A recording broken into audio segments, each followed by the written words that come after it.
તો ગઈકાલે મોડી રાત્રે 12 વાગ્યાની આસપાસ સાણંદ પોલીસને એક માહિતી મળી હતી। માહિતી એટલી પાકી હતી કે ચાંગોદર અને અન્ય પોલીસ સ્ટેશનની પણ મદદ લેવામાં આવી હતી અને 100થી વધુ પોલીસ કર્મચારીઓ દ્વારા સાણંદ પાસે જે નાની દેવતી ગામ આવેલું છે ત્યાં ગ્લેડ 1 આ રિસોર્ટ આવેલો છે। આ રિસોર્ટની બહારના તમે દ્રશ્યો જોઈ રહ્યા છો। આ રિસોર્ટની અંદર જ એક દારૂની ભવ્ય પાર્ટી ચાલતી હતી અને સાણંદ પોલીસ દ્વારા રેડ કરવામાં આવી હતી। મહત્વની વાત કરવામાં આવે તો અસલાલી અને ચાંગોદર પોલીસની મદદથી મોટી દેવતી નાની દેવતી પાસે આવેલ ગ્લેડ 1 રિસોર્ટ ખાતે રાત્રેના 1 વાગ્યાની આસપાસ રેડ કરવામાં આવી હતી અને લગભગ 80થી વધુ નબીરાઓને ઝડપવામાં આવ્યા હતા, જેમાં 39 લોકોના જે બ્રેથ એનાલાઇઝર ટેસ્ટ કરવામાં આવ્યા હતા તેમાં તેઓ દારૂ પીધેલી પરિસ્થિતિમાં જોવા મળ્યા હતા, જેથી તમામ લોકોની ધરપકડ કરીને કાયદેસરની કાર્યવાહી કરવામાં આવી છે। મહત્વની વાત કરવામાં આવે તો પોલીસે રેડ દરમિયાન 20 જેટલી ખાલી બોટલ મળી છે। આ ઉપરાંત 7 જેટલા હુક્કા અને 5 સીલપેક બોટલો દારૂની પોલીસને અત્યારે હાલમાં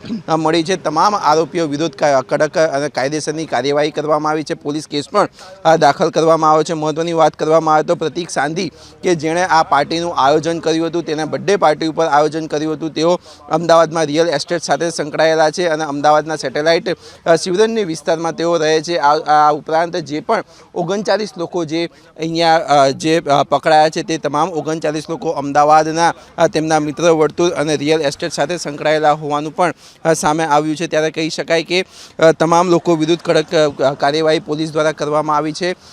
મોડી રાતના 3 વાગ્યા સુધી આ રેડ ચાલુ હતી અને લગભગ 3 વાગ્યા બાદ ધરપકડ કરીને તમામ લોકોને સાણંદના સામૂહિક આરોગ્ય કેન્દ્ર ખાતે લઈ જવામાં આવ્યા હતા અને તેમના બ્લડ સેમ્પલ પણ ટેસ્ટ કરવામાં આવ્યા હતા અને હવે ટૂંક સમયમાં જ રિપોર્ટ આવશે।